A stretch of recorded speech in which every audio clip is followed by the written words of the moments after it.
into it. So for homework set 11, the problem says a woman skydiving from a plane jumps out of the plane and begins to free fall. She has a mass of 90 kilograms and the plane is 20 meters high. Initially, the woman's speed is 0 meters per second. By the time she reaches a speed of 4 meters per second, how much potential energy does she still have? And how high in the air is she?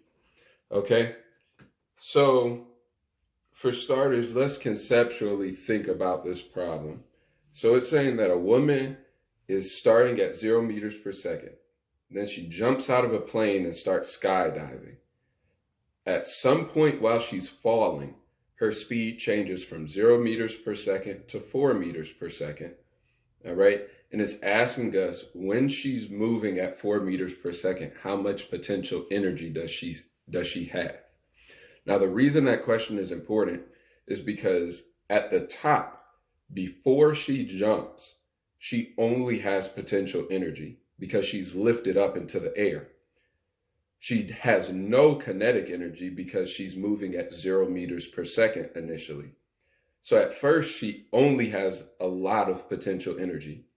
But as she begins to fall, that potential energy changes to, part of it changes to kinetic energy. Because initially, remember, she's moving at 0 meters per second. Then at some point later, she's moving at 4 meters per second. Because she is moving at 4 meters per second, we know that she has kinetic energy because she's a moving object now. So once we calculate how much kinetic energy she has and how much potential energy she used to have, we can see how much potential energy remains by looking at the difference between those two numbers. So that's what we're doing, right? Some of her energy changes to kinetic, but she still has potential energy because she's still in the air, above the ground. The only time she'll stop having potential energy is when she's on the ground. And because she's not on the ground yet, she still has potential energy, but we've got to figure out how much she has because it's less than what she started with. All right, so we'll just go ahead and hop into this problem. So it says a woman skydiving from a plane jumps out and begins to free fall. She has a mass of 90 kilograms. All right, and it says the plane is 20 meters high. And initially the woman's speed is 0 meters per second. By the time she reaches a speed of 4 meters per second, how much potential energy does she have?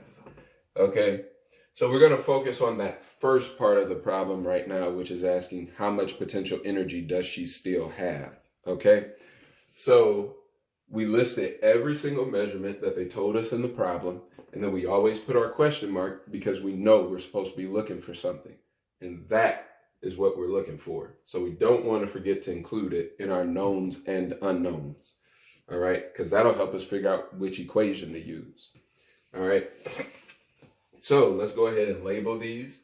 90 kilograms, they say it was the mass. 20 meters, it said we could label that as a distance, right, because it's in meters, but I don't know whether to label it as delta X or delta Y. So I look at my problem and it says the plane is 20 meters high. When you're talking about how high something is, you're talking about the y-axis. When you're talking about how far something is, you're talking about horizontal distances or the x-axis.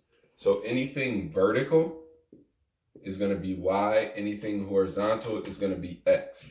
So because it's saying how high, we know that's a delta y question. Okay, so delta y. And then it says 0 meters per second. We know that's a velocity. 4 meters per second is a velocity. And it asks us, the first question is, how much potential energy does she still have? Okay, so we know we're looking for potential energy. All right. So now we've labeled everything according to their variables, but now we've got to specify between the variables.